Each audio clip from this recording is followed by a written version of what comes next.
After over 10 years, a new rhythm heaven game has come out, and frankly, it's an embarrassment that Groove shares the same name as the previous games. Everything here is just an utter disappointment.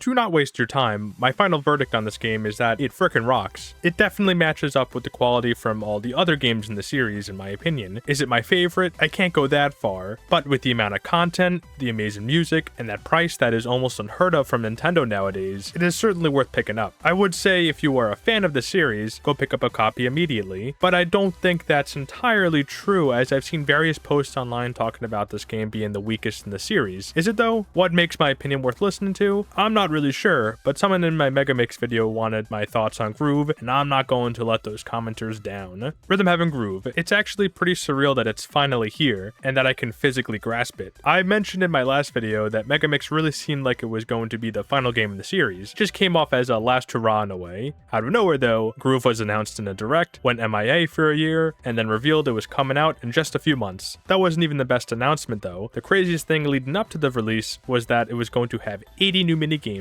and was going to be $40, which I can't even recall the last time Nintendo released a game for $40. They literally re-released Wii U games and acted like Funky Kong was worth the whole $20. So for this game to be a whole 30 less than the typical Nintendo game and be jammed packed with all new content, it was super cool. Then the demo came out and it rocked. It pretty much confirmed that the game was going back to the format that fans were used to, 4 minigames and a remix. There were some questions and uncertainties, but as long as the game gave us that Rhythm Heaven fun that we were used to, then it would be a solid release. And it's finally here. Right off the bat, I think the game's closest comparison in the series is probably Rhythm Heaven Tengoku. I never really realized it, but no game since then used the D-pad the way Tengoku had it, so that's why it felt so weird here when I not only had to use the D-pad, but different directions on it. Megamix did require the D-pad for some of the Tengoku minigames, but it was only really a few that required it. In Groove, a lot of minigames will be using the D-pad and the different directions, and it makes for some interesting minigames that I never really thought could be possible because these games usually had such simple controls that only consisted of 2 or 3 different inputs. Even in Tengoku with the D-pad, only Cosmic Dance required you to press a specific button, so the control scheme was super simple. In Groove,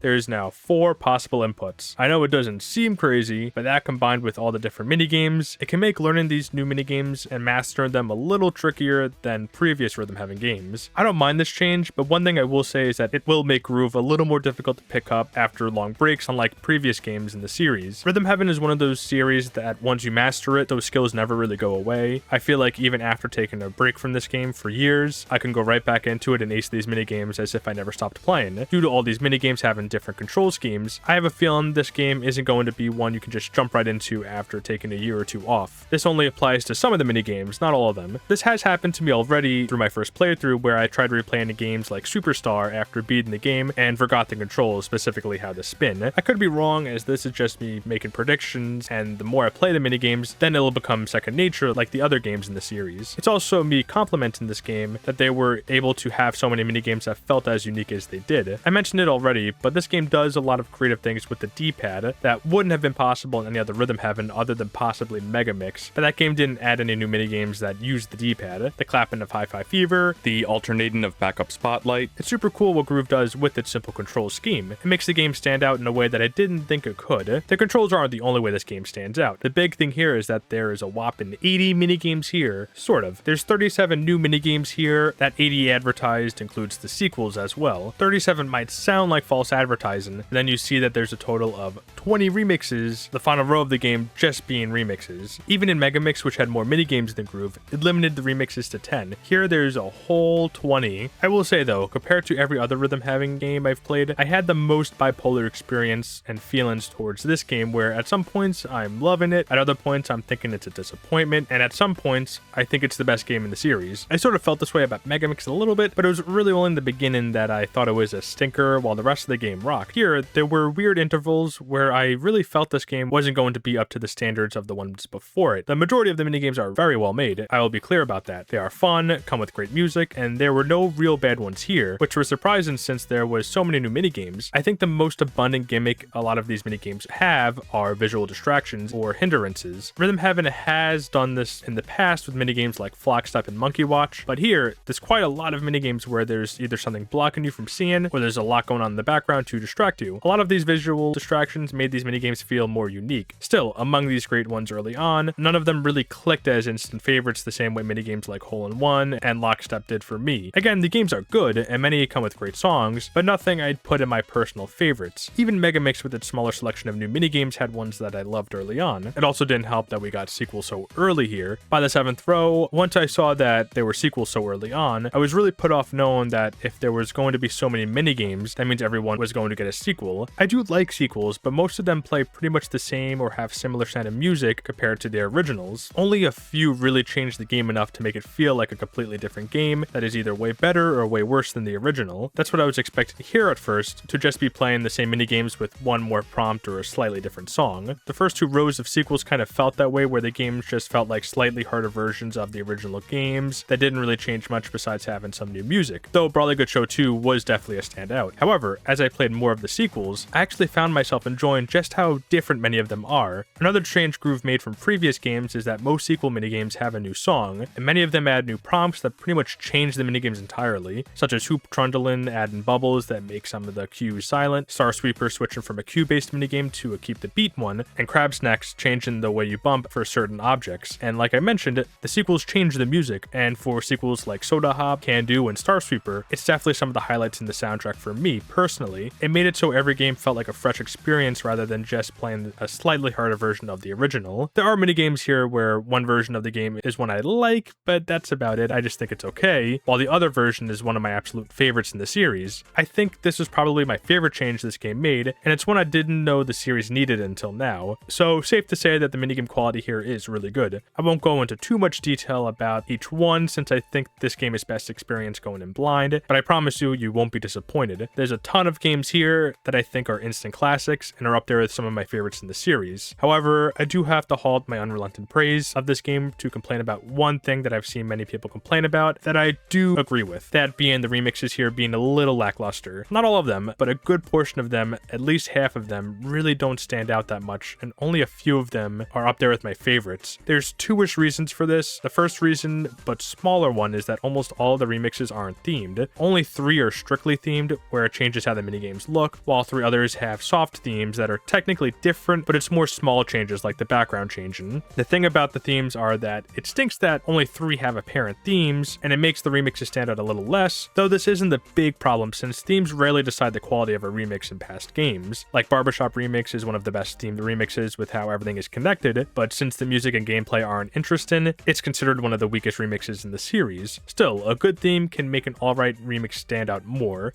Like many of the remixes have music that is around the quality of Barbershop Remix, but since there's no theme, they're honestly less memorable. That's the next and bigger problem. The music for these remixes are pretty forgettable. Very few songs are ones that got stuck in my head after finishing like other remixes, but only really Remix 5, 8, and 11 stood out to me here, while most of the remixes in Fever and DS were stuck in my head after playing them. Even Remix 5 from Fever, one that's considered the worst in that game, is more catchy than like 16 of the remixes in this game. There's only around 10 that I think are really good, and only like a few of those 10 are up there with some of the best in the series. The remixes are still somewhat fun to play, but a lot of them lack that quick and snappy gameplay that many of the best remixes in the series are known for. Even the final remix of all the minigames is really good, but doesn't hit the same way the final remix of the last 3 games did. I also won't spoil it, but there is a well-known Japanese artist in one of these remixes, and I've seen many Rhythm Heaven fans show a lot of excitement about it online. I don't know much about them. I'm personally more of a Galnerius fan when it comes to music from Japan, but it is cool to see a famous artist in Rhythm Heaven for the first time. Another interesting thing about the music here is that this is the first Rhythm Heaven since DS to have songs in languages outside of Japanese and English. We've got plenty of songs in Japanese, obviously since this game is made in Japan, but there's also songs in English, Spanish, French,